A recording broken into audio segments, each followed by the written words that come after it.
Hello. I think that might be the biggest service dog I've ever seen. I'm curious why you felt the need to bring your security with you today. Yeah, he's like security and emotional support. He helps me a lot just being comfortable. I'm kind of trying to stay as calm as I can, and I think what I'm most needing in my fights is composure and to kind of just go into the apex one more time and feel like it's a training session. He goes to the gym with me and everything like that. Mo is going to be here on Friday. So it's kind of the best way to just keep me, relaxed and not getting all my nerves, up too high. So it's more about keeping things familiar, right? Keeping the things of fight week the same as they are in the gym. Exactly. Will he be at the Apex? Maybe. Okay, cool. Obviously, you fought Amanda before. That fight was a while ago. When you look back on that fight, I'm sure you've rewatched it. What was the biggest thing you were able to take from it and plan to do something different in this rematch? I feel like I was such a different person back then. It didn't even feel like it was me, So, of course, some of my overhand rights that I kind of throw out there, I still have some of those. The heart's still there, but I feel like I'm a totally different person. And it was 3 rounds. I think we're at totally different phases of our career. I've evolved in striking and wrestling and takedowns and just so much experience. Going back, I fought like Jessica, Amanda Lemus, all these girls that punch like harder than Amanda. Obviously, if any punch lands on the right spot, it can still knock out and everything like that. But it's a different type of confidence, me going into this fight now, 5 years later, than like 4 months after my daughter was born and taking a little while off. Was it a bit frustrating not to be able to celebrate Christmas properly, or were you just happy to get the year started off with a bang? No, I was happy to start off the year. Almost the fight didn't happen, so it was December 14th, and then they pushed it out to January 11th, So I feel like me and Amanda will set the pace for the rest of the year. I know, like, next week is 3/11, so hopefully we can have fight of the night and kind of set the pace for the rest of the year. Best of luck. Thank you. Hey, Mackenzie, do you regret taking the first fight because it was 4 months after the birth of your daughter? A little bit, yeah. I think I'd still would have like losses in my career, and I'm still happy to where I'm at today. I think that's what made me be who I am today. So I can't like say like totally regret. But for me, I think if I could go back again, I would wait a little bit longer. I think that there's so many things. Like a loss in jiu-jitsu for us, it's totally normal. You can lose like 10 times. It doesn't like ruin if you're a better fighter or not. And nowadays, I understand how like just 2 consecutive wins, you can be like in line for a title. So that's the goal, to be a champion. And that kind of, maybe if I would have kept like undefeated, like Tatiana Suarez, I think she's only has like 10 fights, but they're all all wins. So all those little things make a difference, and also too, like kind of getting that respect of your opponents. They know that you haven't lost to someone, and they don't kind of see any openings and stuff like that. So I feel like my career took a different turn with that. My decision to kind of like, oh, it's okay. I know my chances to win or to lose are a little bit higher. I believe I even when I go back, I saw the fight, I thought I did pretty good, for everything that I had gone through, and how Amanda was like really on a roll at that time. But yeah, I think, if I would have just like, I was scared of the ring rust, at that time. And I wasn't even like a real MMA fighter. I didn't even know what the ring rust was, but I had in jiu-jitsu lots of injuries. I said like, no, I don't want to be like longer out. I was already like 1 year out, basically. The fans saying I'll never come back. My last fight, I had just missed weight, in Brazil. So I was like on a roll. I wanted to show that just because I had a baby, I'll be back in and everything like that. So, and I thought I was good at the time. I didn't realize 5 years how much better I could get. So yeah, definitely I wish I would have had the composure to think like, no, take it slower, take a little bit more time, 4 months is fast. Yeah, absolutely. With all that being said, like, is there extra motivation because that was your first loss and she was the first person to beat you? Like, are you going in with any extra motivation? No, nothing against Amanda. I think maybe if she would have stayed in the strawweight division, when it happened, I was like, oh, maybe we'll meet each other, like when we fight for the belt, you know. But then our careers kind of went totally different directions. You know, she's kind of straw in featherweight. You know, she's kind of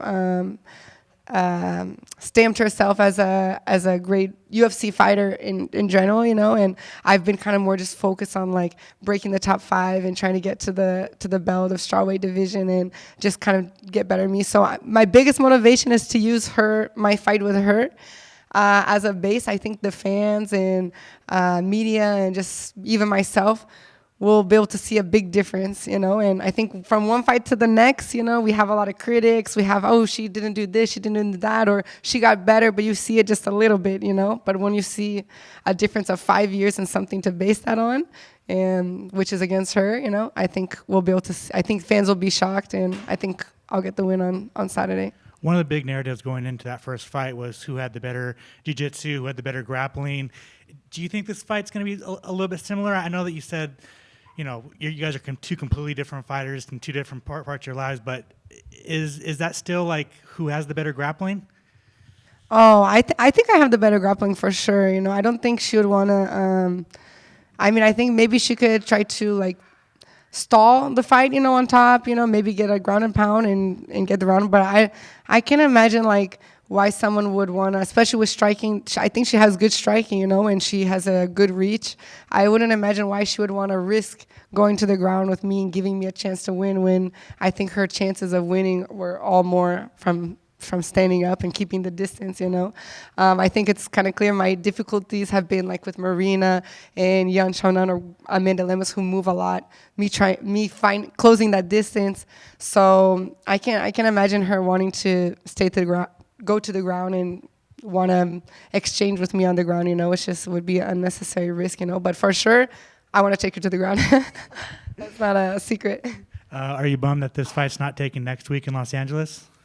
No, I'm excited, you know, because I'm wanting to set the pace for the year, you know, like I said, and Los Angeles is like I'm Huntington, you know, so hopefully if I'm not injured, I can be there watching live, you know. I would like to watch the fights.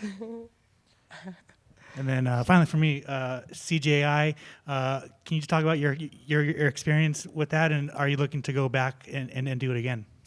Yeah, definitely. I mean, CJI was a great experience, you know, with the pit. You know, it's different. I was like, oh yeah, I fight in the cage. It's very similar. You know, when I went to the pit, it was like the wrong angles, you know, everything completely. And I had just fought Lupita, like maybe I think was 12 days before. So it was for me just to get back in there too. Kind of like when I fought Amanda the first time, you know, I came back in. But it was a great experience. I think they're doing a lot of entertainment for the jiu-jitsu industry. You know, we've been so much sport, but you know, UFC now, Dana announced the jiu-jitsu organization too that he's doing. So definitely maybe I can get a side contract in getting into that too within my UFC fights. You talk about that growth since the first match up to now. I think when we thought that fight, everybody was thinking like, oh, we can't wait to see the ground game. You've become so much more of a striker since that point. You know, when you think of your striking now and then you look back upon those days, how does it feel when you look at what you used to look like to how good you are now?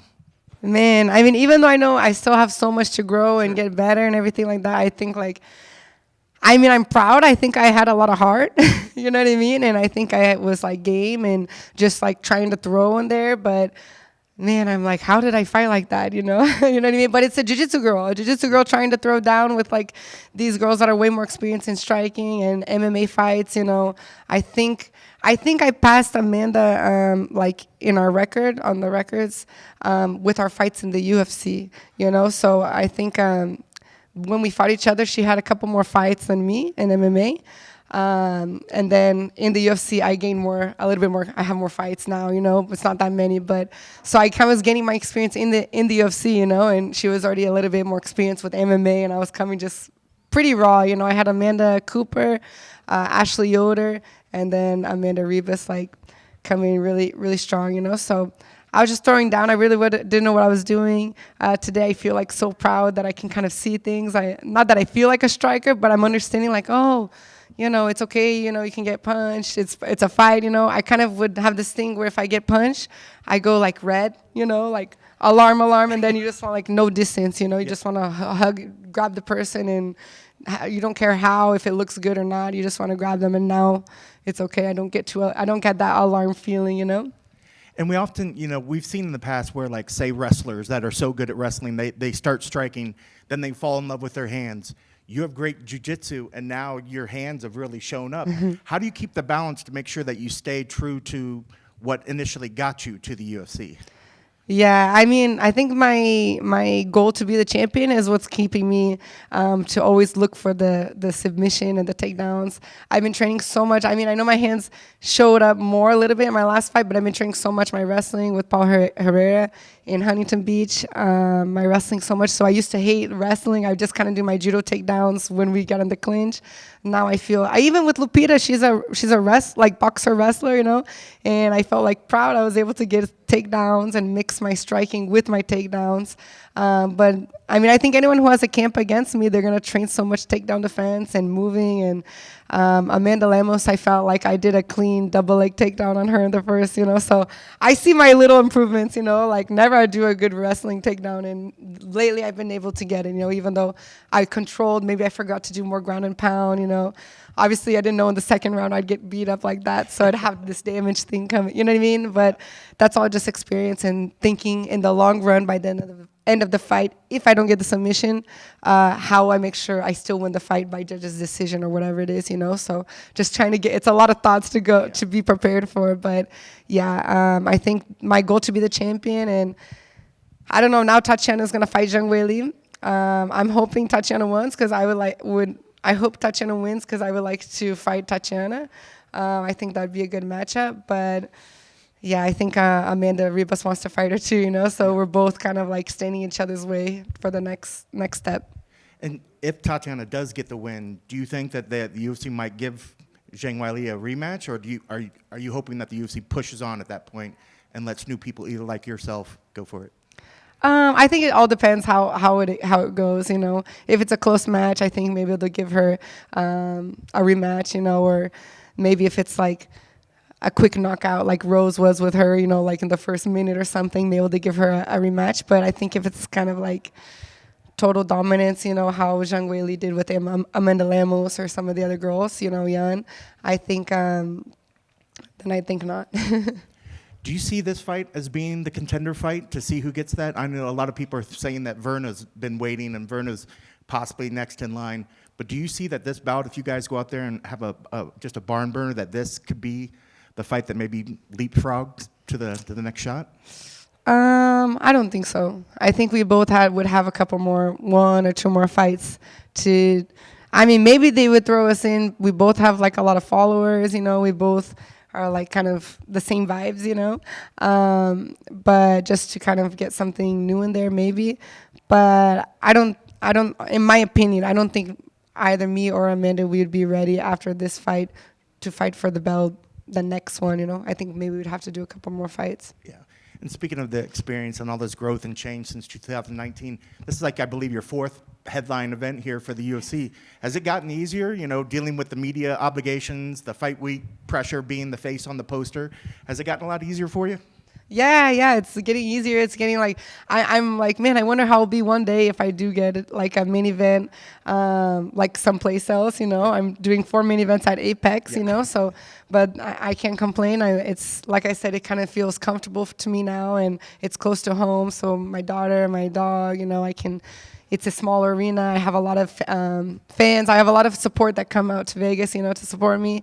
So I'm really liking it. And it's funny now that I have it's my 4th poster, and now I'm kind of even getting picky. That's the picture they picked, and now I'm starting to get a little bit that girl side of me, they could have had a more flattering picture, and stuff like that. So it's cool. It's such a pleasure. And I'm 2 losses and 1 win on my main event. So we got to pass that. We got to change that up. Yeah, not many people can say they had the private Mark Zuckerberg fight. Yes, that was a crazy experience. It was more quieter than with the COVID times, Yeah. So it was crazy. Just goals for 2025. What are you hoping to happen this year? I mean, I really want to work my brand. I want to work my brand in tons of different areas, just more merchandise, and start building on by the time when I get to the belt, you know, I have that big fan base and just everyone kind of supporting me and, you know, sponsors and just getting better and as a whole having a lot of peace in my life. You know, I'm trying to be drama free a little bit, but I think I attract that maybe, I'm not sure. And yeah, I just spend lots of time with my daughter. We just bought a horse, so take some time horseback riding and travel when I can. What's the horse's name? Apollo. Nice. What's the dog's name? Mac. Mac. Yeah. And last one, keys to the victory. What needs to happen to make sure you get your arm raised on Saturday? I think just composure. You know, if I stay focused in there, I think I'll be able to beat Amanda in all areas. Best of luck on Saturday. Thank you.